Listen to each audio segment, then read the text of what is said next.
where they started Zoom and then All right. because of the We vaccine. are live on YouTube and Zoom. Welcome everybody to, we'll just call this the first experimental joint venture between Zoom and YouTube. We'll see how it actually works. So thank you very much everybody for coming here today. And again, we've already had some technical difficulties. For those of you that are joining us on YouTube, we just, yeah, I had a whole setup here with a webcam and a microphone to get better video and audio quality. And then of course, I tested out a million times and it always works perfectly. And then as soon as you try to do it for real, it all conks out and doesn't work. I'll bring it up over here so I can see the live chat. Scroll down until you'll find it. I'll find it. Just keep scrolling down. I'm working on it. There you go. All right. So a few technical explanations and everything as we go through here as far as how this is going to work tonight, and then we will launch right in. So for those of us who are here on Zoom, it works. A lot of you that are on the staff, and this, Gene, my mic wasn't working at the time, or would have chimed in when you asked this earlier before we went live on YouTube. This is a different platform than what we use for the staff meetings. Staff meetings, we use something called Google Meet. This is Zoom. It does work a little bit differently, but some of the principles are the same in the sense that I would like people, if at all possible, those of you that are here on Zoom, when you're not talking, to try to mute your mic, because otherwise we do have, sometimes we get some feedback issues. If your speakers are loud enough, then people can hear me through your speakers, then being fed back in through your mic, and it creates some feedback issues. So I'll show you a little bit quickly about how that works. If on Zoom, all you got to do is you just move your cursor over the image of the screen, which for most of you, you should have.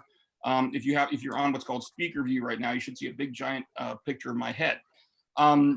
If you move your cursor over it, a menu should pop up from the bottom of the screen, and on the lower left of that, there's a little microphone that says mute underneath it, and a little camera that says stop video underneath it. You can click on that microphone, and that will mute your audio, and then click on it again, and that will turn it off.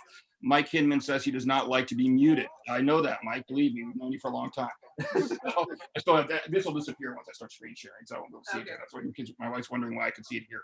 No, I'm just here. So anyway, so you can mute yourself, please, when you're not actually talking. The video, like I said, you can click on that camera to turn your video on and off. Although for those of you that are on Zoom, like I said before, your video will not be visible to people that are on YouTube. It's just going to show my face and whatever my screen shares that I'm showing as we have the slides and stuff here. If you do, another neat feature with Zoom is that if you do have a question or want to say anything as we go through, on your, first of all, everybody that's on Zoom, are you all doing this on a computer, or any of you doing it on like a mobile phone or something? Computer. Everybody's muted. You see, they're Computer. All right. On the same thing, when you move your cursor across the screen on the lower right, you'll see three little, I'm sorry, no, that's for the mobile. I'm getting myself confused. You'll see where at the bottom where it says participants. If you click on participants, then it'll show everybody who's in on the Zoom meeting. And at the, if you're full screen, it should anyway, at the bottom right, it should have an option. Doesn't show up on mine actually because I'm the leader, but you should have an option for raise hand. That's a way of getting my attention. If you do have something you want to say, you can click on the raise hand button, and then it'll pop up for me and show that you've got a hand raised and you have something you want to say. Otherwise, I don't mind if you just unmute yourself every now and then and chime in, as long as, you know, well, Bill Rearig, we need to keep you reined in on that a little bit, but other than that, you can also just feel free to start talking. But if you want to use that feature, that's a feature that you can use. Can I just have chat? I don't have a. Yeah, I have chat or reactions. That's well, it's you have to click on the participants where the show, and then you'll get a pop-up side menu that should show everybody who's participating in the meeting, and then it should be on that side menu. Did we hit that something there? Yeah, I mean, you don't have to do it. Oh, raise hand. I see it. Okay. And that way it'll pop up on my screen. And I'll see it. Okay, got it. Okay. Okay. That's too much work. Come on now. I'll be hitting buttons wrong all night. Patty just raised her hand and then she just lowered it. See, I saw that. So anyway, but also when you do chime in, please make sure you don't forget to unmute your mic. Otherwise, I won't be able to hear you talking. And once I start sharing the screen, I'm not going to be able to see all your individual faces. I'm just going to see the PowerPoint presentation and myself. So I won't know that your mouth is moving and no words are coming out. Okay. Those of you that are joining us on YouTube, we do have the live chat going. So if you have any questions, please feel free just to type them there in the live chat, or there's going to be a lot of interaction. I'm going to be asking some questions for people to chime in on tonight. So please feel free. Thank you, Bill Schaefer, about the nice haircut comment. My barber is sitting right over here. If you do have any questions, put them in the live chat, and I am going to be monitoring the live chat, so I'll be able to see what the question is, and then we'll be able to answer it live here on the air. The one note I will make for YouTube watchers is that the YouTube feed is delayed by about 20 to 30 seconds. And so if it seems like you're saying something and I haven't quite picked up on it right away, that may be the reason, because when you're hearing what I'm saying 20 to 30 seconds after I actually say it. But don't worry, just put it in the live chat. We'll come back to something if we have to do that, and we'll make sure we pick up on everything and answer everybody's questions as we go through. All right. Did I forget anything as far as the technical aspects? I don't think. Can we communicate with live chat or those with us? If you want, yeah, there's two ways. If you're on Zoom, there's two ways. You can click the chat button at the bottom of the screen, and then you can chat through just the Zoom meeting. Or if you have another computer or a mobile phone, you want to pull up the YouTube feed, you can do that as well. Okay. The only thing So we'll hear what they have to say. Well, yeah. So that'd be the best thing if you have another device. But if you do that, please make sure it's muted, because again, Yes. if you're hearing that through here, it's going to create. Okay. But you can see the live chat there as well. So, all right. Well, with that being said, we're going to dive in here. Let me, first step, we're going to share. Oh, you know what? Before I share my screen, I guess I better open the PowerPoint presentation. Huh? That would be important. There we go. All right.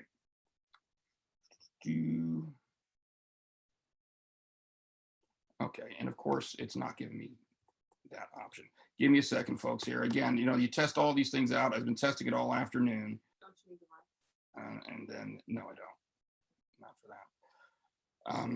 And then, of course, things decide not to be working. So let's try reopening this and see if that gives me that option. All right. Like I said, well, there's kinks to be worked out, but we will get them all worked out.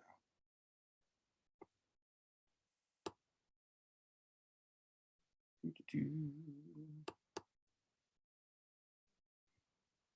think my phone is telling me that, hey, there's a live stream going on. All right. There we go. All right, we will share that. We will bring this up to full screen. All right, can everybody see that?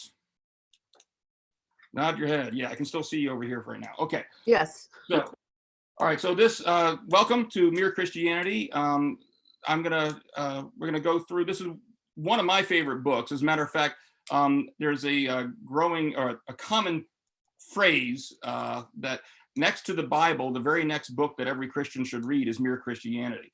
And that's only slight hyperbole. I mean, it really is a really good book, almost a primer, not just on the Christian faith, but also on the foundations for it. In other words, it doesn't just go into here's what the basic beliefs are that are in common to all Christians, but it also shows why these are reasonable beliefs to hold and why, and kind of it starts very general and then it builds its way up. So what we're going to do here is we're going to start first, we'll talk a little bit about me, in case there's anybody here watching who doesn't know who I am. I know a lot of you probably do, but what my background is, and then we'll talk a little bit about C.S. Lewis and then go into the structure of the book and what the structure of the class is going to be. I have been a litigation attorney for the past 21 years, got out of that biz this past January to come working for the church and school full time. During the course of that time, I'd done just about everything from, civil litigation work. I spent a few years as a deputy public defender, representing some of the worst crimes that you can imagine, frankly. But I also spent the last 2 decades as a Christian apologist. Those of you that have been in this classes that I've taught before know what that term means, but it comes from 1 Peter 3:15, which says, always be prepared to give an answer to anyone who asks you for a reason for the hope that you have. And that word answer comes from the Greek term apologia, which is where we get the word apologetics from. So being a Christian apologist just means that, hey, people have questions about the Christian faith. Maybe people have things that are obstacles, roadblocks that are preventing them from accepting the Christian faith. I'm here to answer those questions that they may have. I've been doing this, like I said, I've been doing it for about the past 2 decades, studying in various different like certificate programs, whether there's something called Stand to Reason, something called Ravi Zacharias International Ministries had a program, things that I've gone through. But I finally decided a couple years ago that it was time to actually get a formal degree in it. So I am currently enrolled at Luther Rice Seminary, pursuing a master's in Christian apologetics. And again, most people who are from Trinity know me as the video guy. That's my other big passion that I do is video production. Please don't let the technical difficulties we had at the start of this program affect your judgment of my abilities as a video production guy. Usually it goes more smoothly than this. And I've been married for almost 26 years to this lovely lady who's off camera over here. And we have 2 children, an almost 18-year-old daughter and an almost 13-year-old son. So if you are interested at all, I generally teach about 1 class per year here at Trinity, and they're all 6-week classes like this one's going to be. And the last 2 years are actually available online. So those of you that are on YouTube, you're already on the channel. But these are available on the Trinity Joppa channel. You just click on the playlist tab. From 2 years ago, we did one called The Case for Christ. That's a very general overview of a lot of different arguments for the existence of God and the truth of Christianity, kind of rational arguments for them.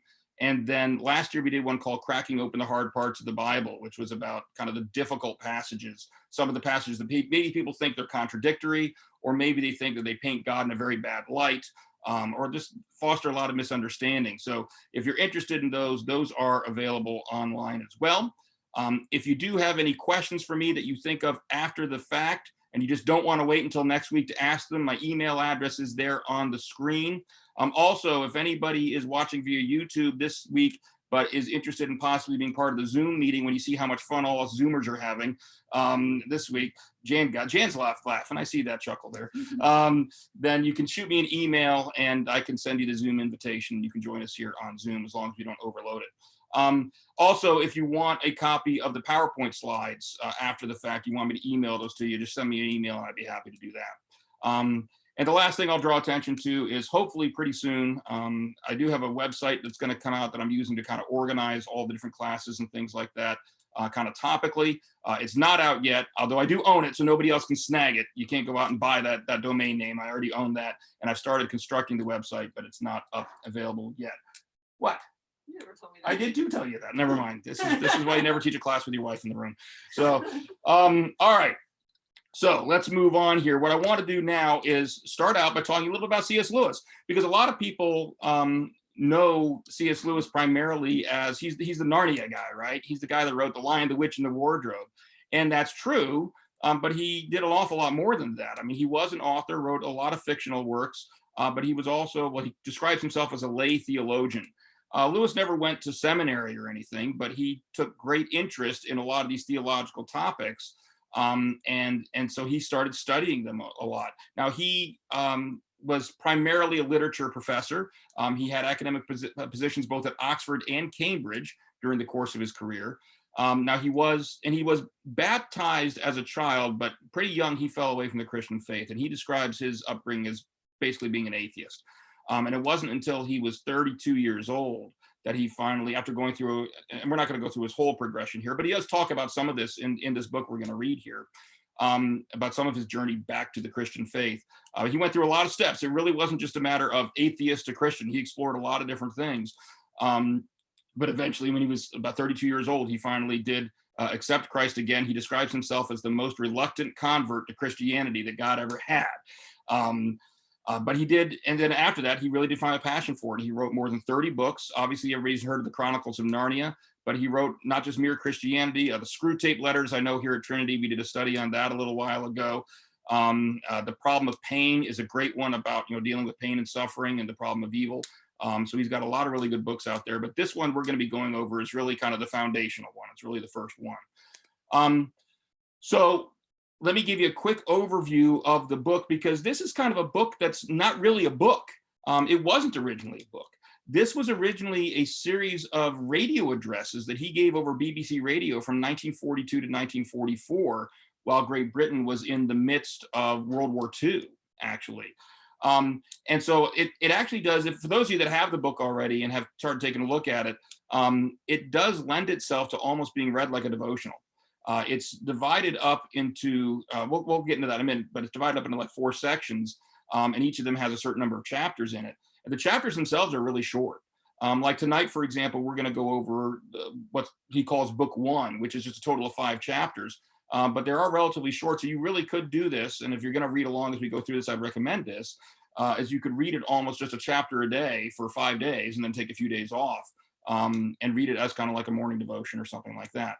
And the reason it lends itself to that is because it was originally just a series of radio addresses. And he's pretty much kept it like that. He's made a few changes that he needed to kind of make it fit into more of a book form. But for the most part, he's tried to keep it as close as possible to what he originally said over the radio. So if you do read it, you'll notice it's in very much a conversational kind of tone to it. It doesn't read like some, yes, he gets into some kind of heady ideas, but it does read like somebody just having a casual conversation with you about it, because that's what it was. That's really what his point was. Lewis himself served in the British Army in World War I, so he was very understanding of the horrors of war and what the country was going through at this time. And so he really wanted to show people that Christianity had some hope that it could offer them in these difficult times, which I do find, as much as, we're not going through a world war right now, obviously, but there's a lot of difficult times, a lot of challenging times that we're facing with this coronavirus pandemic. And I find it kind of timely to discuss this book right now, because now we have another situation where a lot of people are looking for hope, and Christianity has that hope to offer. We just need to kind of see what the foundations of it are and why it offers that hope to them, why that hope is available to people through the Christian faith. So the structure of the book, here's what it looks like, all right? He has taken all of his radio addresses and he's organized them into 4 sections, what he calls 4 books, all right? The first book is called Right and Wrong as a Clue to the Meaning of the Universe. That's what we're going to talk about tonight. And that's the first 5 chapters. There's 5 chapters in that one. The second one, book 2, is called What Christians Believe. Book 3 is called Christian Behavior. And book 4 is Beyond Personality, or First Steps in the Doctrine of the Trinity. What you'll notice as you go through these is he starts kind of general, and then he works his way more specifically, all right? All the while still keeping it as mere Christianity, and we'll talk about what he means by that in a second. But the books kind of start just, you don't even know if there's a God out there. How do you even know there's a God out there? And then kind of works his way progressively to more and more specific Christian beliefs and the support for that. The way we're going to do this in this class is, if you have looked at the book, you'll notice that book 1 and book 2 are both pretty short. They're about 5 chapters each, and again, they're short chapters. Book 3 and book 4 are each longer. They're about double that length, essentially. So we're going to, in week 1 and week 2, we're going to talk about each of the first 2 books. We'll go through book 1 tonight, book 2 next week. And then over weeks 3 and 4, we'll talk about book 3. And then weeks 5 and 6, we'll talk about book 4. All right. So if you follow that, if you follow that plan, that basic structure, then, like I said, you can almost do this like a devotion. It's going to be 5 or 6 chapters per week. 6 is the maximum it's ever going to be. So you could take this as a daily devotion. Everybody say hi to Barb Gorton. She just said she was making phone calls and she just tuned in. So hi, Barb. Thank you for joining us. You haven't missed a whole lot. So we haven't gotten into the nitty gritty of the book just yet. So, all right. So the first thing to understand, the title of the book is Mere Christianity. What does Lewis mean by mere Christianity? All right. And this is a quote from the preface. So if you skip the preface, you miss the quote. But it's where he describes exactly what he means by that. And this helps outline what his goal is, what the purpose, the overarching theme of his book is going to be. And he says this, he says, the reader should be warned that I offer no help to anyone who is hesitating between 2 Christian denominations. Ever since I became a Christian, I have thought that the best, perhaps the only service I could do for my unbelieving neighbors was to explain and defend the belief that has been common to nearly all Christians at all times.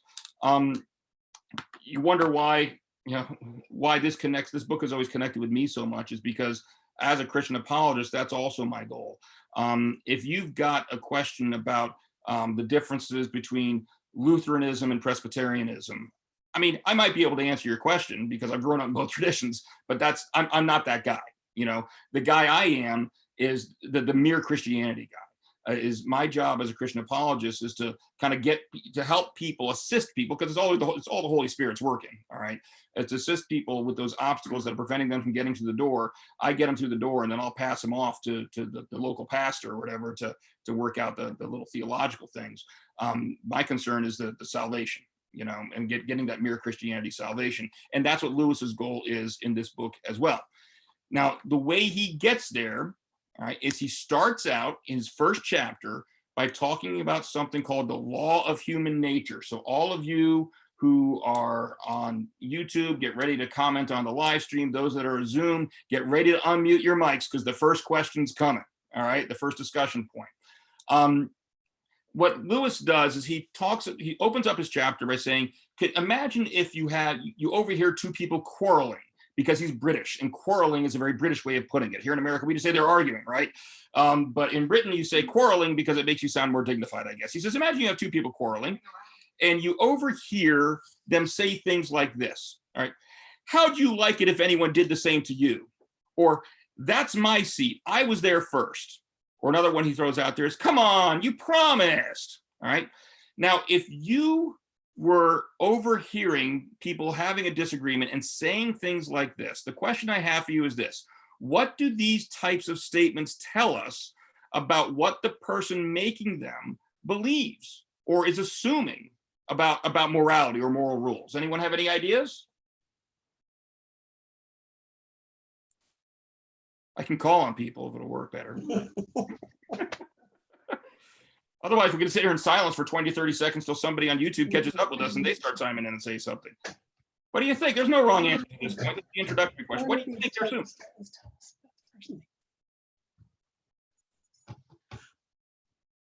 Maybe that they're right, that they're entitled. That they're right. There's something they're entitled to.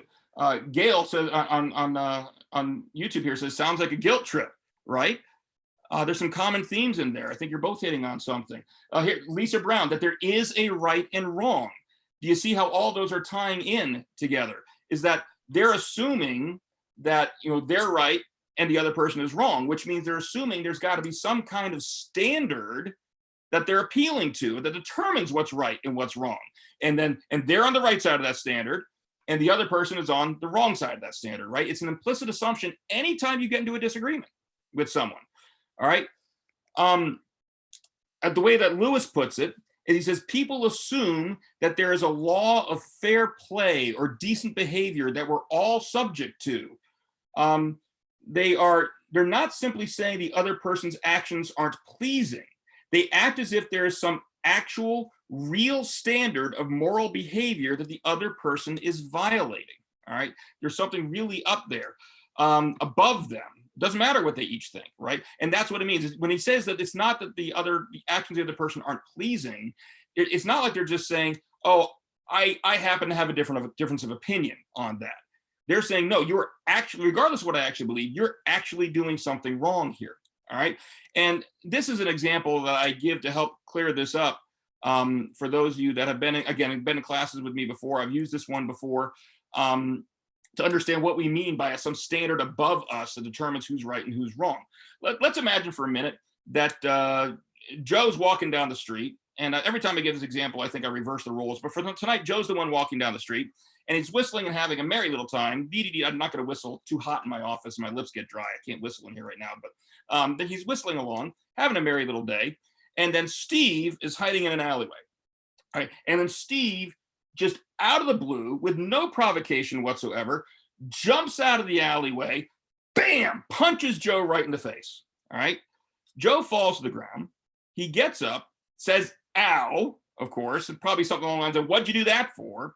And then what does he say in our litigious society? He says, I'm gonna sue. And I'm gonna sue, and I'm gonna win, because what you did was legally wrong. Talking of the civil law here. The civil law is what we call the government law, all right? According to the laws of our land, you're not allowed to come out and just punch people, anybody you want to, out of the blue. And so I think I have the right to sue you for it. Well, I've already forgotten who punched who. Joe punched, right? Okay, so Joe punched. Joe says, no, Steve, I think the law's on my side here. I think legally speaking, according to our government's laws, I have the right to punch whoever I want to for whatever reason I want to. Steve says, no, you don't. Joe says, yeah, you do. Steve says, no, you don't. Joe says, yeah, you do. They go back and forth and back and forth and back and forth. All right. The question then becomes, is there any way to resolve this dispute? Is there something more than just, they each have their own opinions as far as what the civil law says. Is there any way to resolve that? And the answer is yes, of course. All right. They could open up a law book, right? They could go consult a brilliant lawyer who's had 21 years of litigation experience. They could, you see all your mic's muted. I can see Patty's laughing at me. Come on.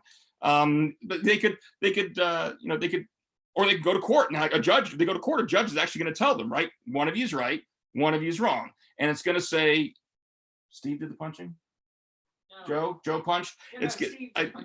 Steve did the punching. Okay, it's going to tell Steve, no, Steve, you're wrong. You may think you were legally right to do that, but the law that's above you actually says no. All right, doesn't matter what you think. There's something other than just your opinion that determines who's actually right and who's actually wrong from a civil law perspective. Now, if we change that example a little bit, and instead we say, now instead of talking about the civil law, let's pretend they were talking about the moral law.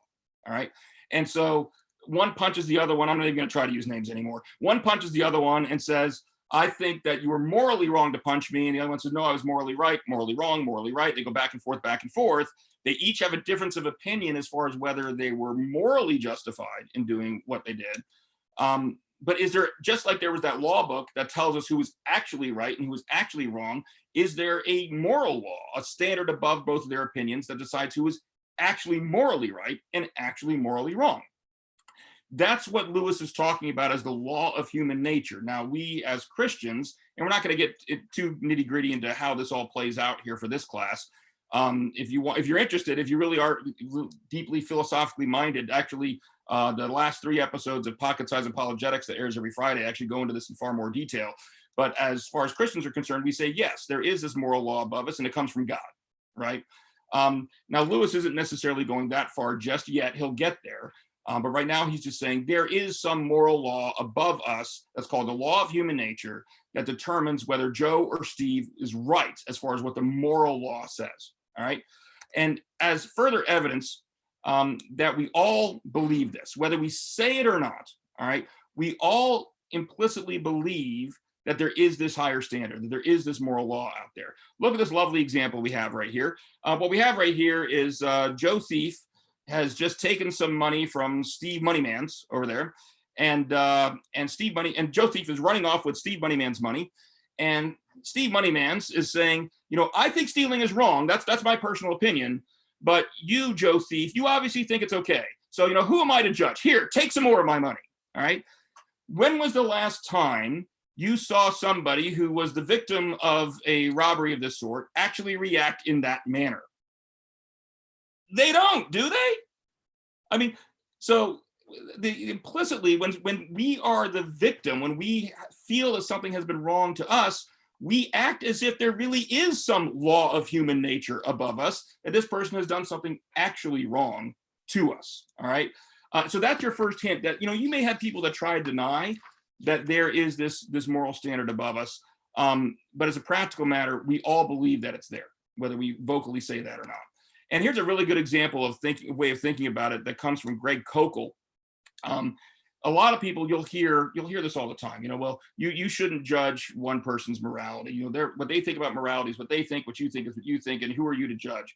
And it gets down to the difference between insulin and ice cream. All right. Let's say that you have 2 different people. One denies the medicinal properties of insulin, and the other one acknowledges the medicinal properties of insulin. All right. As a practical matter, they have differences of opinion, but is one of them actually right and the other one actually wrong? They are. All right. Regardless of what you may personally believe about insulin, there is medical science behind what it can actually do and what it can't do. All right. As opposed to ice cream. Let's say, for example, someone like myself were to make the statement that mint chocolate chip is the best flavor of ice cream, period. Now, I want to say that that's an objective truth that everybody on the face of the earth should agree to. But as a practical matter, that's just not the way it works. That's a preference, isn't it? And so you may think chocolate is the best flavor of ice cream. I think mint chocolate chip is the best flavor of ice cream. All right. That's what we call a subjective truth. Again, I'm not getting into too deep philosophical terms here, but that's the difference between the question is, what is morality? Is morality more like that ice cream example where there's one person may prefer one thing, another person may prefer another thing, or is it more like the insulin example where whether you think it has medicinal properties or not, there is an actual correct answer about what it's used for and all of that. And what we see by these examples, Mike Hinman says he only likes vanilla ice cream. Well, that's fine, Mike. I think you're wrong. But that's the point. What we see through that Joe Thief example is with fudge, Lisa Brown. Yeah, you know what? Lisa Brown says with fudge. You put fudge on mint chocolate chip ice cream, you've got me. But really, you got to have mint chocolate chip.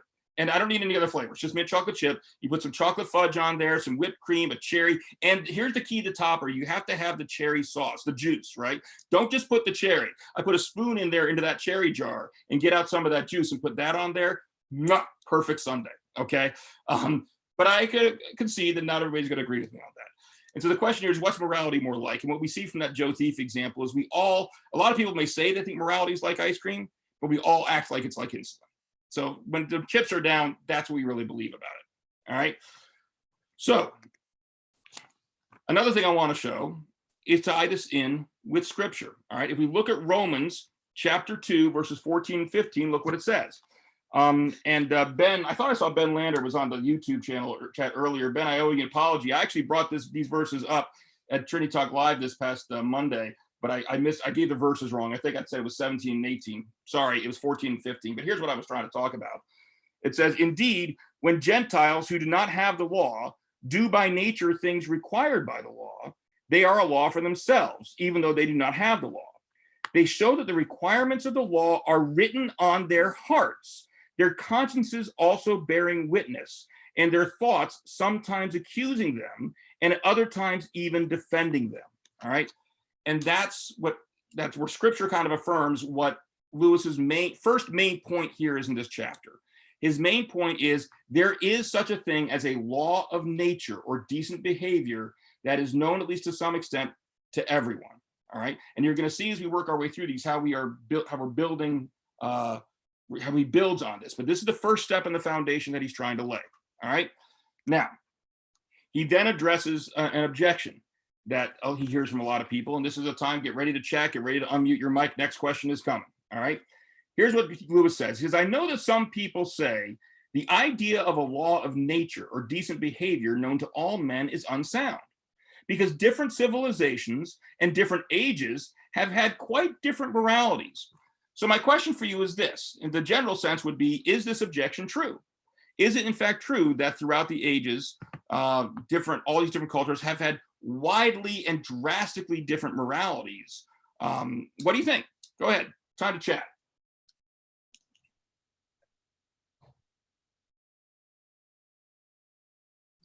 This is called dead air.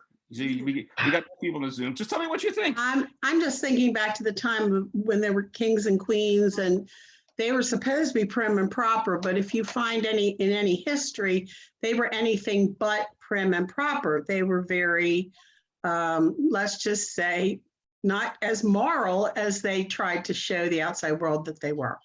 Yeah, but the people who lived with them knew darn well that they weren't being moral. So they had a moral code of their own. So was that moral code? And Barbara Gorton says here, I think there is right and wrong no matter where you are. And that's what we'll see here, what Lewis is getting at. All right. And we're going to see where some of the confusion lies, because there certainly is a perception out there that the moralities of different cultures throughout history and around the world are incredibly drastically different. So you see C.S. Lewis trying to say there's this universal law of human nature, just doesn't make sense with what we see, because in fact, we see drastically different moral codes emerging. Well, what Lewis says here, he says, look, men have differed as regards what people you ought to be unselfish to, whether it was only your own family or your fellow countrymen or everyone. But they have always agreed that you ought not to put yourself first. Selfishness has never been admired. And that's just one example that he gives. Thomas Scott, people have variations of moral codes, but the idea of a moral code is valid. Yeah, and here's the main point. Oh, Greg Derwitz, sorry, God put the moral laws in everyone's hearts. And Greg, you're right. That's exactly what we were just reading in Romans. And the scripture certainly does seem to affirm that God has put this moral law in our hearts. And if that's the case, we should see some commonality to it. And here's the main point. If we look through all the different cultures throughout the world, throughout history, what we see is we all share certain general moral principles. Now, cultural differences may affect the way those principles play out, but the general principles are still there in all the cultures. So and that's what Lewis was trying to say about you showing the selfishness. There's a moral principle about you shouldn't be selfish. Now, how that plays out and what that means may vary from culture to culture, depending upon the cultural influences that are upon it.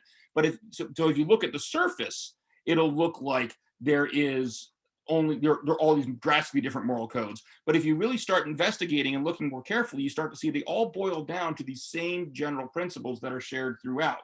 And Laurie Hidman has said, people try and move the moral boundaries of their society to silence their consciences. That's also true. How often do we see that where people say, it's like, that something you're doing is probably wrong. And so you try to influence the moral compass of your culture to try to shift things, to make you feel better about what you're actually doing. I've got a question here from Country Roads 2013. Curious about how the abortion conflict in our country fits into that. I think it's immoral, but the abortionist thinks it's moral. Well, what I'll say for the purposes of this class is what Lewis's main point is right now is there is an answer to that. Now, you're asking me what that answer is. I've said many times what I think the answer to that is, and I think I know what the biblical answer to that is. But all Lewis is trying to say right now is, you're right, there are going to be differences of opinions on any moral issue, whether it's abortion, whether it's anything else out there, all right? But regardless of what we actually believe, there is a right answer. That's what this law of human nature is. So one person may think abortion is moral, another person may think it's immoral, but the law of human nature is going to have an answer therein that's going to say what it actually is and what it actually isn't. So the question then becomes, how do we tap into that? How do we discover what that law of moral nature or law of human nature actually says? And that's a question we're going to get down to here in a little bit more detail. We're not quite there yet. So Lewis first says there is this law of human nature. But now here's the really condemning spin we put on it, all right? So we recognize there is this law of human nature that exists, but do we obey it, all right? Oh, here's where we all get convicted. And here's what Lewis has to say about it. He says, I'm only trying to call attention to a fact, the fact that this year or this month, or more likely this very day, we have failed to practice ourselves the kind of behavior we expect from other people. So we know there's this moral law, this law of human nature, but if we're honest with ourselves, none of us obey it, do we? Certainly not perfectly. Whether it be today, yesterday, this past week, we could probably point to everyone, if we're honest with ourselves, could point to examples where we ourselves has done something that we have condemned when someone else has done it to us. And another really interesting observation he makes at the end of this opening chapter, for people who don't believe or still having doubts that there is this law of human nature that's out there. He says, if we do not believe in decent behavior, why should we be so anxious to make excuses for not having behaved decently? It is only our bad temper that we put down to being tired or worried or hungry. We put our good temper down to ourselves. Think about it this way. What's the real you? If someone were to ask you, who are you really? What is it? What's your personality really like? And you're describing yourself to them. And someone were to point out to you, well, wait a minute, but what about this time that you did this one thing that doesn't look so good? Well, on that occasion, I was really tired. Or on that occasion, I was angry, I got upset, I got short-tempered because of something else that just happened. Or I was really busy at work, I had to work a long day or something like that. It's always the bad stuff that we say, that's not the real me. All right, there's always some excuse for that. But the good stuff I did, oh, that was the real me. That was all me, totally me, completely 100% me, right? All right, why is that? If we don't think implicitly that there is this law of human nature above us, then why is it that we feel the need to explain away the bad stuff that we do? All right, that's kind of one of the closing points that Lewis is making here. Bill Schaefer comments here, more like to satisfy their own needs, putting themselves first before God. Well, obviously, and Bill, you're right. At this point in time, we're talking about, Lewis is primarily addressing people right now who haven't even necessarily agreed there is a God yet. And so that's what we see. If they're not even accepting that there is God out there, that's going to be above them, that's going to be determining what they should do and what they shouldn't be doing, then if you don't have that transcendent standard above you, then all you've got is your own standard. Think of that example of Joe and Steve and the one hitting the other one, right? If there is no moral law above them, kind of like that civil law that was above them, what are we left with? Nothing but their personal opinions, right? And so naturally what you see when people reject God, then there is nothing above them that they're subject to. All they're left to that determines what they should and should not do is themselves. And so yes, they put themselves before God, because without God, that's all you're left. That's the only standard you have left. All right. So the main point of Lewis's first chapter, and understand this is the one we spend the most time on because it's kind of the most heady, and then everything else kind of plays out from this. The main point is this: we all have this idea that we ought to behave in a certain way, a feeling that we cannot shake. Yet we also know that we do not, in fact, behave the way we feel that we should. All right. So that's the overarching theme of this first chapter. All right. We all recognize there's this law that we should be obeying, but we also have to honestly admit we don't obey it. All right. That's chapter 1. Moving on from there, the next thing Lewis is going to do is he's going to tackle some objections to it. All right. Some people who will try to say, no, I don't really think there is this such thing as this law of human nature.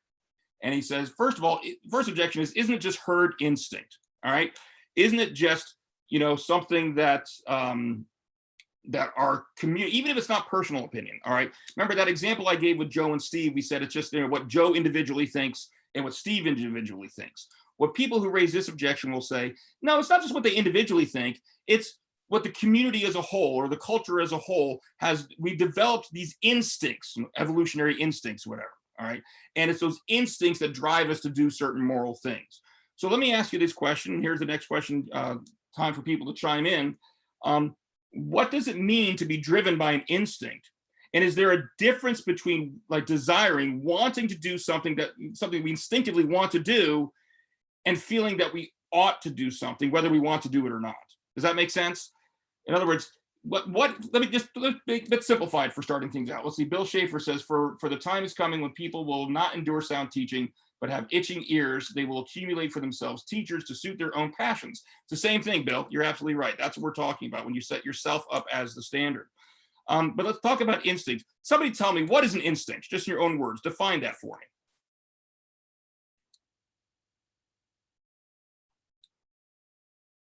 Anyone? You can pull out a Webster's dictionary if you need to. Come on. Probably got one on your phone. What's an instinct?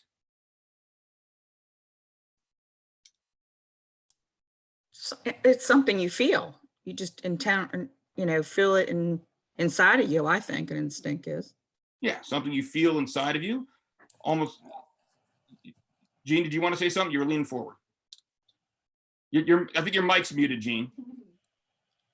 I think this all boils down to conscience. I think whether you're a Christian or not, that God puts a conscience in every human being, which is an instinct that you know right from wrong. And that's what that Romans passage was talking about that we saw, that to some extent we all have this innate sense of what's right and wrong. And Barbara Gordon says it describes instinct as a feeling. Tom Reed says a desire to do or have something. Lindsay Lessner, to do something without thinking about it. Thomas Scott, wow, these are flying in here all of a sudden. Thomas Scott, a bulletin, I don't know, dry, D-R-I-E is what Thomas Scott said here. Greg Durward, knowing what to do without prior instruction. Liz Carper, something you feel is right. Let me Thomas Scott, drive. Think, oh, I got a drive. Let me build on that one. What Thomas Scott said there. It's a drive. Like an instinct is almost like a drive, almost like a compulsion to do something. You ever heard when somebody says, well, I just did something by instinct? It almost means I did it without thinking. It just came naturally. I just boom, I just did it kind of automatically. All right. Well, the question I'm asking is there a difference between, even if you really, really want to do something, but isn't the morally right thing sometimes the thing we should be doing, even when we want to be doing something else, even when we feel like very strongly that we should be doing something else? Lisa Brown says, yes, there are examples of crowd mentality that is not positive When alone, each person may act differently. Yeah, we kind of feed off of crowds, don't we? Country Roads 2013, an innate, typically fixed pattern of behavior in animals in response to certain stimuli. Quote, birds have an instinct to build nests. You looked it up. There you go. See, somebody looked it up on the dictionary for me. Yeah, and that's the key thing. A typically fixed pattern of behavior. An instinct is something that we almost do automatically. We just feel it's almost like a compulsion. But isn't morality sometimes telling us that we should be doing the opposite of what we may naturally really feel a very, very strong desire to do? For example, sometimes you may have two conflicting instincts, all right? And here we have an example where we have a poor gentleman who has fallen through the ice, all right, and is in dire danger and needs help. And we have this other very nervous person over here safely on land who is competing, has two competing instincts within himself. He's saying here, I want to help, but I also want to live. What do I do? So in this situation, we have one instinct that says I should help people in need. We have another instinct that says I want to survive, right? Self-preservation, all right? So if all morality is a bunch of instincts, then we're left with these conflicts where we have two instincts that compete with each other, so to speak. And what Lewis says about this is this. He says, there's got to be something that basically judges in between these two instincts. He says, now this thing that judges between two instincts that decides which should be encouraged cannot itself be either of them. There's got to be something more there, all right? He goes on to say this, if two instincts are in conflict and there's nothing in a creature's mind except those two instincts, obviously the stronger of the two must win. But at those moments when we are most conscious of the moral law, it usually seems to be telling us to side with the weaker of the two impulses. In the example I just gave, arguably the stronger impulse for most people is self-preservation, isn't it? But if that person is the only one who has the power to do anything to help that person who's fallen through the ice, and they have the ability to do it regardless of how they may fear it, morality would arguably say you got to do something to save that person. You know, even though the stronger instinct is self-preservation, morality actually seems to be telling us that's the instinct that should be suppressed and the other one should prevail over it. So it's got to be something more than just instinct. Whatever this law of human nature is, it can't just be boiled down to instinct. That's Lewis's point to that objection. Another objection is, I think, arguably more common, and it's this one. And it says, isn't it just social convention? All right. In other words, it's not just an individual opinion, like in that Joe and Steve example I gave. It's something broader. Our culture actually dictates what's moral and what's not moral. All right. Now, here's the question I have for you all right now, though. Think about it. So that the idea is being cultures determine what morality. So, you know, this culture from 100 years ago had one set of moral codes. Our culture has another set of moral codes. Neither one is more right than the other one. It's just that they believe what they believe. You believe what you believe. That's all there is to it. All right. There's a lot of appeal to that because certainly we do get a lot of our individual moral beliefs from our culture, right? I mean, our upbringing, we believe a lot of what we believe because our whether it be our parents or people we admired when we were growing up, really instilled that in us. But the question is this. Lewis said, he asks us to think about the moral norms of different cultures throughout history. And he asks us, do you think that the morality of one people is ever better or worse than that of another? And if so, what does that tell you about morality? Can you think of any cultures throughout history? Oh, I don't know. Let's say around the time C.S. Lewis was giving these lectures over the radio, that we can look back on now and say, I don't care what that culture believed. That culture's moral norms were wrong. Any ideas? Hitler. Hitler, yeah. And you see how this kind of Lewis's address here, it kind of plays out in the historical context in which he gave it. Keep in mind, he's talking to people in the midst of World War II, all right? And so the moment you say Hitler and the Nazi Germany's cultural norms were wrong, their moral beliefs were wrong, you're saying that there must be something more to morality than just social convention, than just a culture, all right? Because there's still some, just like there was a standard above Joe and Steve, There's a standard above the different cultures that determines if one culture's morality is right and another culture's morality is wrong. It's got to be something higher than that. And the moment we say something like the Nazis were wrong, we're acknowledging that. We are assuming that there's got to be this law of human nature above us all. All right. Let me get a quick drink here. As I said, it's really hot in my office. We have like two different air conditioning units and a fan in here that we normally have pumping. But I can't have them all on right now. You wouldn't be able to hear me because they get so loud in here. So we have to turn them all off so you can hear me speaking. But then I start sweating and then my voice starts going. Barbara Gordon mentioned Mussolini, another example. You know, you want to say that the culture that he had instilled was wrong, then you're assuming that there's some standard above us that we can judge that by. All right. So responding to this idea, Lewis goes on to say this. He says, some people say that though decent conduct does not mean what pays each particular person at a particular moment, still it means what pays the human race as a whole, and that consequently there is no mystery about it. And so now this is a slightly different objection. What he's saying here is what's morally right and what's morally wrong is really no different than just what's better for society as a whole. All right, whatever's best for society as a whole, that's the morally right thing to do. Whatever's not good for society as a whole, that's the morally right thing to do. We don't need God. We don't need anything above us in order to determine this. What do you think about that?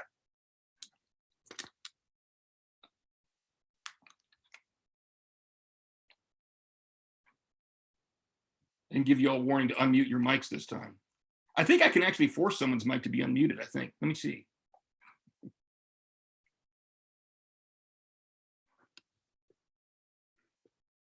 No takers?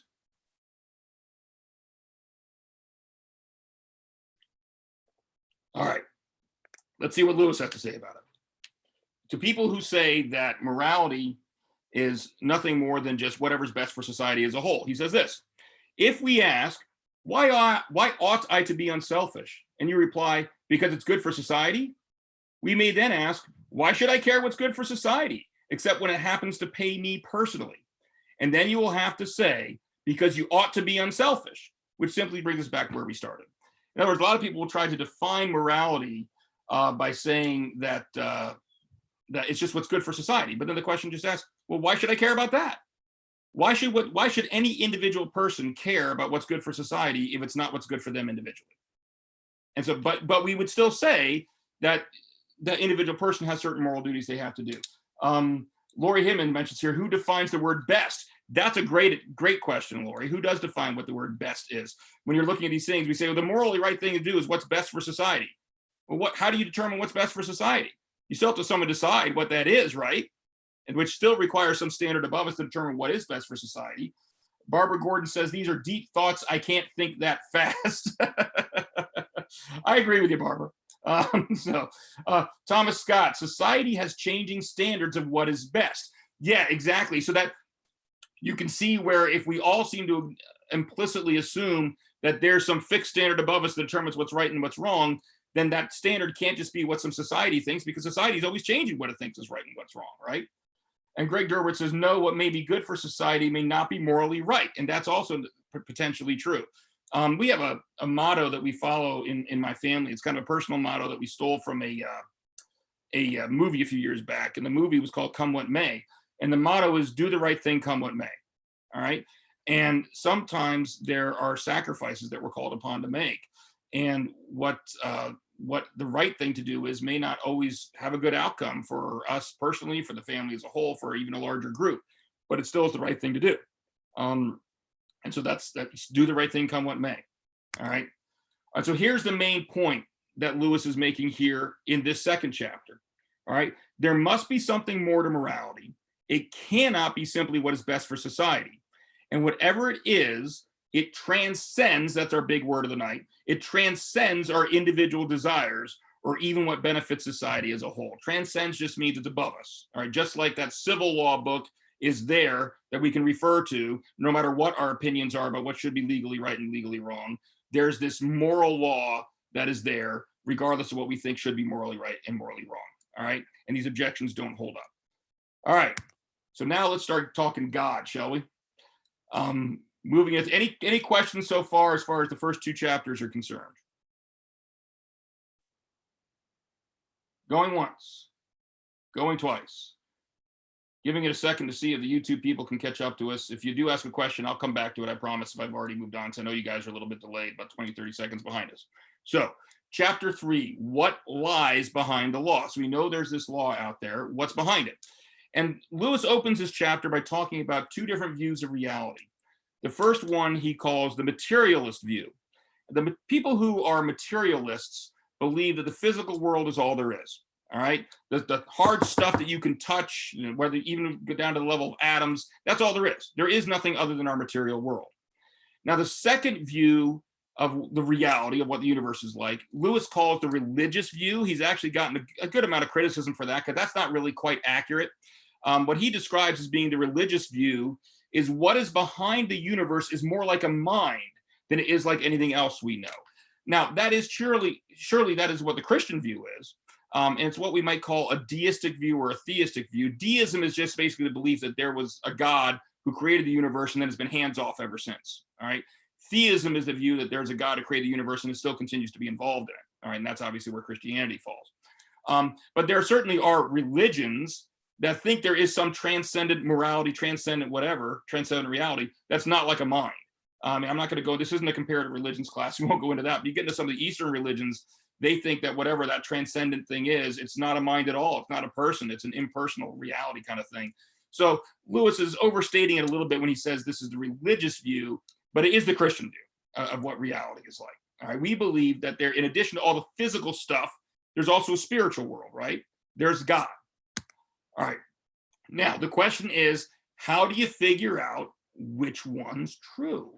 Is the universe really just this material stuff? Or is there a spiritual reality behind it?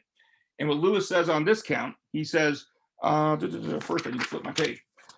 You cannot find out which view is the right one by science in the ordinary sense, but why anything comes to be there at all, and whether there is anything behind the things science observes, something of a different kind, this is not a scientific question. If there's something behind, then either it will have to remain altogether unknown to men, or else make itself known in some different way. And he goes on to illustrate what he means by this, because I know that this is kind of heady stuff sometimes. Supposing science ever became complete, so that it knew every single thing in the whole universe, is it not plain that the questions, why is there a universe? Why does it go on as it does? Has it any meaning? Would remain just as they were. In layman's language, what Lewis is trying to point out here is a starting point.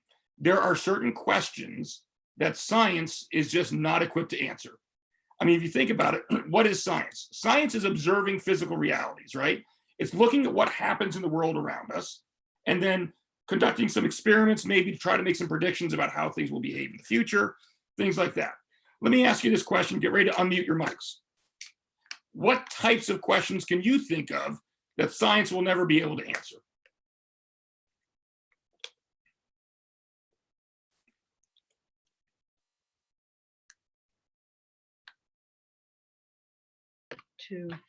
How the universe was created. Yeah, that's a big one. Because if you think about it, science, the way science works is it investigates the world, the universe itself. Well, if it's stuck to looking at things that are inside the universe, then it's never going to be able to answer the question definitively of how it was created in the first place, will it? Anything else anybody could think of? If there's a soul inside of each man, where does that soul go Yeah. when the person dies? If there's, well, if there's some science, I say some scientists have tried to investigate, claim to investigate whether there's a soul or not, but that's really, it's a spiritual reality. It's going outside the physical realm. And so it's really not something that science is equipped to answer. Let's see. Thomas Scott, why is there air? I'm not sure if I make sure I'm not misunderstanding you, but why is, that kind of gets back to why is the universe here in the first place? Why are there things here in the universe in the first place? Why do we even exist? Lori Hinman says miracles. If you think about it, a miracle, I mean, science by its nature, it just investigates the regular operation of things, right? The way things normally work. Well, if a miracle by definition is something happening that's not the way things normally work, then that's never going to be something that's subject to scientific investigation. Country Roads 2013 kind of agrees with Bill Reary here, creation, all right? And Greg Derwitz says the Trinity, yeah. Any kind of spiritual reality, if there is such a thing, science is never going to be able to investigate it, is it? Because it's stuck to the physical world. I'll throw out a couple other ones out there. Purpose, meaning. Is there a purpose to your life? Is there meaning in this universe? All right. Those are questions a lot of people struggle with. Science can't tell you that. It's never going to be able to investigate that. But if you were created by a loving God, he's going to be able to tell you if you've got a purpose. All right. So Lewis goes on here and he says this: if there was a controlling power outside the universe, it could not show itself to us as one of the facts inside the universe. No more than the architect of a house could actually be a wall or staircase or fireplace in that house. The only way in which we could expect it to show itself would be inside ourselves as an influence or a command trying to get us to behave in a certain way. All right, well, here's where we start to get to the point where I'm going to agree with Lewis and disagree with him in certain respects. Let's talk about where I agree with him first. Is Lewis right that God could reveal himself as an influence inside ourselves? And in case you're wondering, I want you to go ahead and you can unmute your mics and answer this question, but there's a big hint to the answer right there on the screen. Could God reveal himself as something inside of us?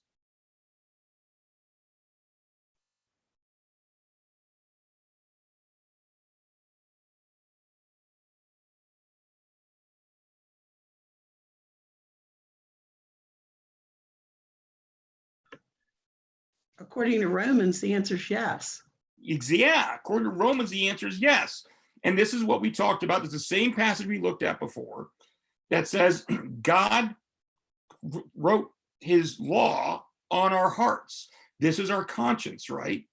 This is the way we know right from wrong. This is why when we look at all these cultures around the world and throughout history, we see that they share these common moral principles because God has revealed himself inside of us by way of his moral law, by way of that conscience, by writing his law on our hearts, right?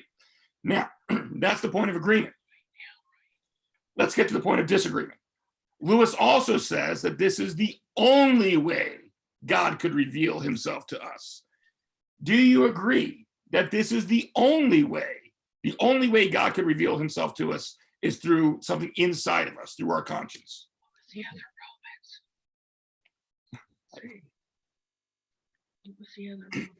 Somebody's got your mic on and said the other Romans. I heard you.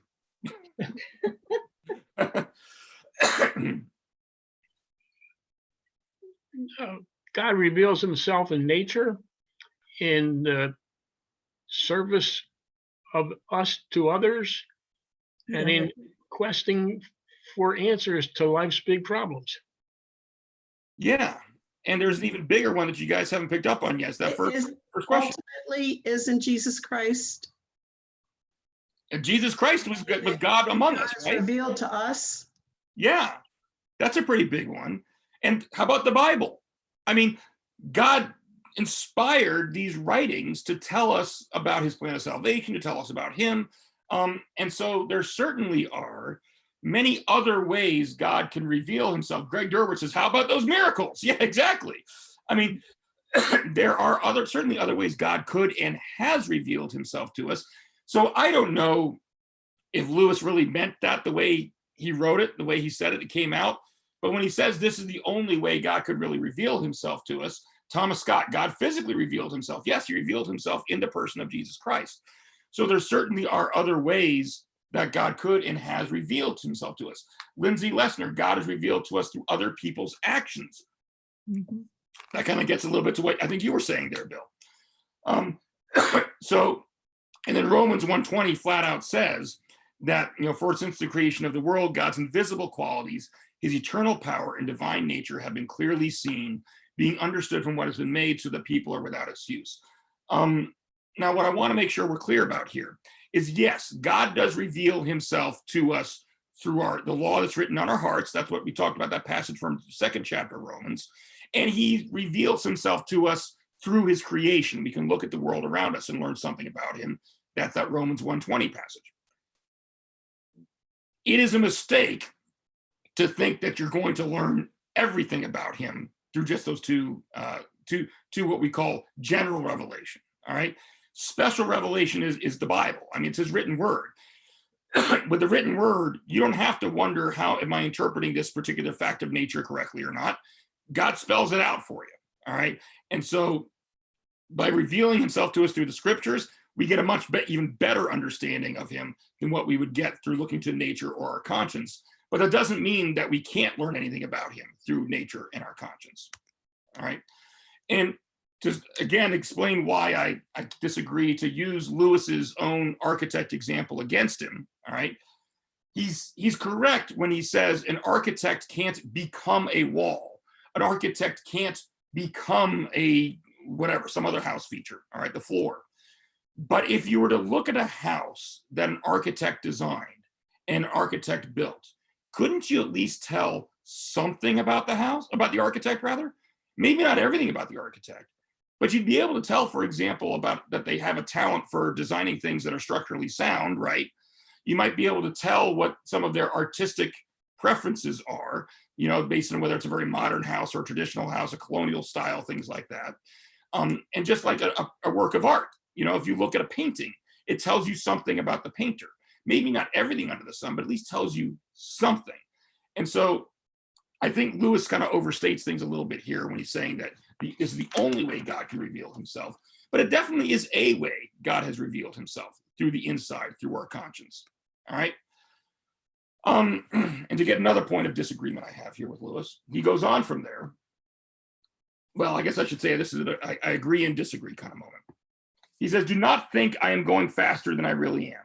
I am not yet within 100 miles of the God of Christian theology. And he's right. So far, we're not to the Christian God yet. We're just kind of laying the foundations for it. All right. But then he says, all I have got to is something which is directing the universe and which appears in me as a law, urging me to do right and making me feel responsible and uncomfortable when I do wrong. But of course, it need not be very like a mind, still less a person. And it's that last point that I'm going to take issue with. I think based upon what we talked about right now, just about there's this law above us, you can say, yes, that law has to come from a person. And here's why. Again, I'm not going to try to get too philosophical, but let's say that there is something above us that defines what it means to be loving. All right. What is love? Well, we define love by looking to God, right? But just because we can say that love is something real, that love actually exists, why does that mean you're under any obligation to act that way? Just because something called love exists doesn't mean you have to behave lovingly. Morality has two parts to it. It has the value, in other words, what is love? And it has what we call an imperative. In other words, you have an obligation to behave morally, don't you? It's not just that there is such thing as right and wrong. It's that you are supposed to behave in the right way. You're under an obligation to behave in the right way. Let me give you this example. I've given this in some classes before. Let's pretend that you are walking down the sidewalk and you see a rock on the sidewalk. And you decide, I'm going to kick that rock into the neighboring flower bed. Have you done anything morally wrong against the rock? This is an easy one. You can unmute yourselves for this one. Come on. People can't see you shaking your head. You got to say it. No. No, there you go. Right. You haven't done anything more. Leave your things unmuted for a second. You haven't done anything morally wrong to a rock by kicking it into a flower bed, right? Now let's suppose instead you're walking to the sidewalk and you see me walking down the sidewalk, all right? And you kick me into the flower bed. Have you done something morally wrong to me? Please say yes.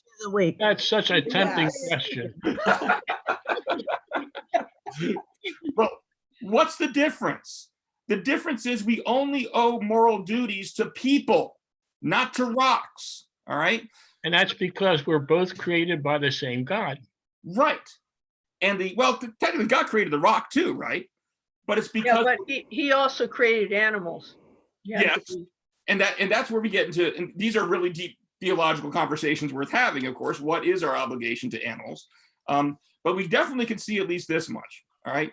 We owe moral duties to persons, to people. All right. And so whatever this transcendent, this law of human nature may be that's out there, it has to reside in a person. Otherwise, we wouldn't be under any moral obligation to obey it. All right, to do what it's telling us to do. And so I think that if it's the moral equivalent of a rock, we don't have to do what it says to. All right, but if it's the moral equivalent of a person, then we do. And so I disagree with Lewis when he says, based on what we've talked about right now, it doesn't necessarily have to be a person. Yeah, it does. And you can see we're already, while we're not all the way to the Christian God, we're getting awful close, aren't we? Mhm. That there's this moral law that's above us that has to reside in a person. All right. So we are now on to Lewis's last chapter. Can I hear a hooray? We got 15 minutes left. You didn't really have to say hooray. So, Greg Durward, that floor great. Well, first of all, Lisa Brown says you haven't done anything morally wrong. Says not if your name is Steve. Steve was the one that punched someone, right? So I guess we can kick Steve into the flower bed. It's all self-defense. And then Greg Durward says that poor flower bed. I'm going to assume that's not a weight crack on me, Greg, that you're saying that I'm going to do some moral harm to the flower bed because of how much the sheer force of my falling into it is. But you're not wrong. All right. So let's look at this last chapter and what Lewis has to say here. All right. Again, there's some things I disagree with, but the overall point is very well taken. All right. He says this: we have two bits of evidence about the somebody over us. One is the universe he has made. If we use that as our only clue, then I think we should have to conclude that he was a great artist, for the universe is very beautiful. It's a very beautiful place, but also that he is quite merciless and no friend to man, for the universe is a very dangerous and terrifying place. We'll get to what he says the second clue is to this transcendent person in a minute. Let's just look at that first one for right now. So the first thing Lewis says is, whoever this somebody is that's above us, all right, this person that is where the law of human nature resides, whoever that is. One thing we should say is that this person is no friend of man, for the universe is a very dangerous and terrifying place. Do you agree with him, based on what we just read in Romans 1:20, for example, that looking at nature around us should lead us to believe that God doesn't like mankind, that he's the enemy of mankind?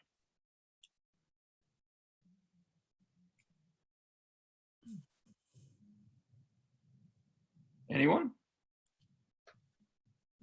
I don't think he's the enemy, but the part that's being left out is the fall. So why the world is the way it is, and it's because of us, not because of God. Boy, great minds. I was going to say Paradise was perfect. And Mick finished it. Thanks, Mick. Yeah. Yeah. And Barbara Gordon said the same. But first of all, Greg Durward said, don't put words into my mouth. I apologize, Greg, as far as me falling into the flower bed. Barbara Gordon says, no, man made it dangerous. And Thomas Scott said, yes, the world is dangerous. There are certainly dangerous aspects about the world. All right. But I agree. I think the part that's being left out is, you're right, is the fall. All right. If we were at the same time, if you were to look at the universe as a whole, as far as the initial and the overall design of the universe, it is astounding how many things you will find that are just balanced on a razor's edge of precision in order to make our existence even possible. All right. And this is going back to that study from a couple of years ago. You want more detail. And Thomas Scott clarifies, God did not make the world dangerous. Exactly. I agree with you. And that's the overall point. You go back to that class from a couple of years ago about the case for Christ, and we talked about some of these things in more detail, whether it be the law of gravity and how incredibly precise that is, that the design of our universe, it's amazing how the odds are astronomically against it even allowing life, and yet it does, and we're here. And so really, if you take a deep look at the universe, you realize it is very clearly indicative of a God who does love us and who does want us to be here, but it's fallen, all right? And so that's what we actually see. Now, Bill Schaefer says the universe doesn't make God appear like he's not a friend to us. It was sin that entered the world and messed it up. Basically, it is Satan who is no friend to man. Yeah, couldn't have said it better myself, Bill. I agree. Now, the second part that, or clue that Lewis gives is he says this: the other bit of evidence is that moral law which he put into our minds. And this is a bit better evidence than the other because it is inside information. You find out more about God from the moral law than from the universe in general, just as you find out more about a man by listening to his conversation than by looking at a house he has built. This is one of those things where I agree with Lewis and I disagree with him. I mean, I agree with him that, yes, we can learn about God by looking at the moral law he's put into our hearts. We talked about that, right? But I find it interesting that he uses this analogy because think about this for a second. He says, you find out more about a man by listening to his conversation. In other words, listening to the words that he communicates to you. Did God communicate any words to us? Bible. The Bible, right?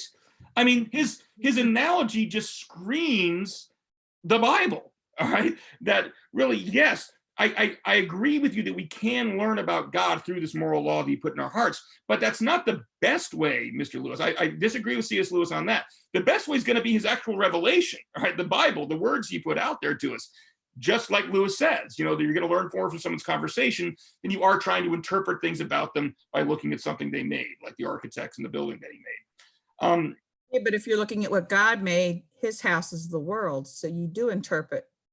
You do, but where do you get the clearer message from? Do you get the clearer message from interpreting what you see through his creation, or do you get the clearer message from the flat out words he put in the Bible?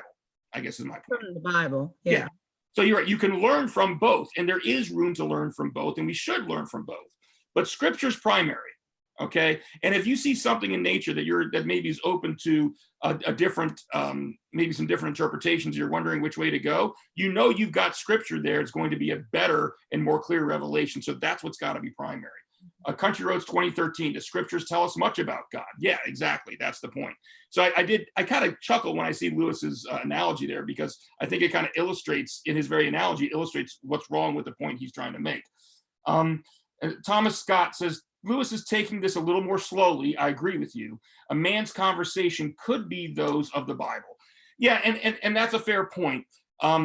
And this gets back to what I said at the beginning. We have to remember that in this opening section, Lewis is primarily speaking to people who aren't going to accept the Bible yet. And so he's probably just trying to build his way there and work his way to get there. And I get that. I just think that sometimes you need to be a little more careful about the words you choose while you're doing that, you know. And Tom Reed, the Bible is God speaking to us and educating us. Yes, it's a great revelation. All right. And then to wrap these things up, here's one of the things that I just find so powerful, a quote that Lewis says here towards the end of the chapter. He says, God is the only comfort. He is also the supreme terror, the thing we need most, and the thing we most want to hide from. He is our only possible ally, and we have made ourselves his enemies. This gets back to what he said at the opening. We all recognize there's that moral law, and yet we all know we've broken it. And yet the only one who can save us from this predicament, ironically, is the same God that we've offended by breaking this law. And so we put ourselves in this really weird position where the only one who can actually help us out is the same one that we have alienated or alienate ourselves from by continuing to sin. All right. That's a predicament that we find ourselves in. Laurie Hinman says, I feel reading the Bible is like listening to God's conversations. I agree with you, Laurie, and that's why I kind of get a chuckle out of Lewis's analogy there. All right. So what's the point? Up to this section, point in the class, whenever I've had one of these little bullet points where I've said the point, it's kind of been my own words summarizing what Lewis has said. But for this last point, this overarching point of all these first 5 chapters, I can't say it better than Lewis said it himself. So I'm just going to read what he says here. He says, Christianity simply does not make sense until you have faced the sort of facts I have been describing. Christianity tells people to repent and promises them forgiveness. It therefore has nothing, as far as I know, to say to people who do not know they have done anything to repent of, and who do not feel that they need any forgiveness. It is after you have realized that there is a real moral law and a power behind the law, and that you have broken that law and put yourself wrong with that power. It is after this, and not a moment sooner, that Christianity begins to talk. All right. Do you see how that kind of ties everything we've talked about in these first 5 chapters together? This is Lewis laying the foundation for the Christian gospel. He's saying, you realize there's a higher power, there's a higher law, and you've broken it, and you're powerless to do anything about that, because the only one who can save you from it is the same one that you've offended, the same one whose law you've broken. All right? That's laying the groundwork for where the Christian gospel is going to come in. And that's how he closes out his chapter when he says this. Of course, I quite agree that the Christian religion is, in the long run, a thing of unspeakable comfort. But it does not begin in comfort. It begins in the dismay I have been describing. And it is no use at all trying to go on to that comfort without first going through that dismay. So what we're going to do next week especially is we're going to get to the comfort. All right. There is the setup for the Christian faith is this dismay part. All right. But here's the thing, and it's a huge problem in the Christian, in a lot of, I don't even want to say Christian, but in a lot of circles today with a lot of modern pastors who at least hold themselves out as Christian. Too many preachers today try to skip right to the comfort, and they try to teach that Christianity is solely a religion of comfort. If you pay me $500, then you will be prosperous yourself. You will have health. You will have wealth. You will have all these things that your heart desires if only you do X, Y, or Z. Of course, it usually involves giving money to that particular pastor. And the message they're communicating is one solely of comfort. Of course, it's earthly comfort. But what they're missing is what Lewis's last point is here. Christianity is a religion of comfort, ultimately, but you can't get to that comfort unless you first acknowledge the dismay. You can't get to the solution unless you first acknowledge the problem. If you acknowledge the problem, then the solution truly is good news, which of course is what gospel means, right? But you've got to go through the pain in order to get to the comfort. All right. That's Lisa Brown says, humility gets you through the dismay. All right. Yeah. And that's what we all need a dose of here.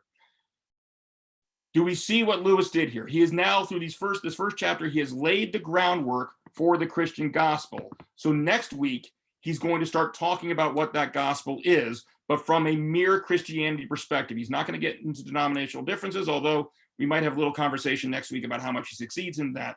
But do we now start to see the groundwork has been laid for what the importance is of the gospel? And does anybody have any questions here? Going once, going twice, and we're sold. All right, I will close today with the last few closing comments just to allow 20 to 30 seconds for our YouTubers to get caught up to us in case they have any closing questions. Just by way of reminder, we will be here for the next 5 weeks, both on Zoom and on YouTube. If you were watching, Lindsay Lessner says, I'm not comfortable with God being described as a supreme terror. I agree, and that gets back to what I was saying before, Lindsay, that I think that I do take issue with a lot of maybe the way Lewis uses some of his terminology here.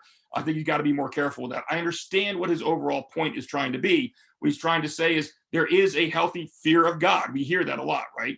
And we should have a healthy fear of God. But at the same time, you're right. It's causing God a supreme terror is potentially a little misleading, because God is not just that moral standard that we violated. God also does offer us the comfort of the way out of it. So I understand that. But anyway, if you were watching on YouTube here tonight and you do want to be part of the Zoom meeting next time around, shoot me an email and I'd be happy to put you on that. In the meantime, I would encourage you all, if you've got the book and you're following along with it, to try to use it like a devotional. Read it as we go through like 1 chapter a week. Next week is just the next 5 chapters of book 2. All right. Very good. Thank you very much, everybody. I appreciate you all being here, and have a lovely evening, and God bless you. Thanks, Ken. Thank you, Ken. Now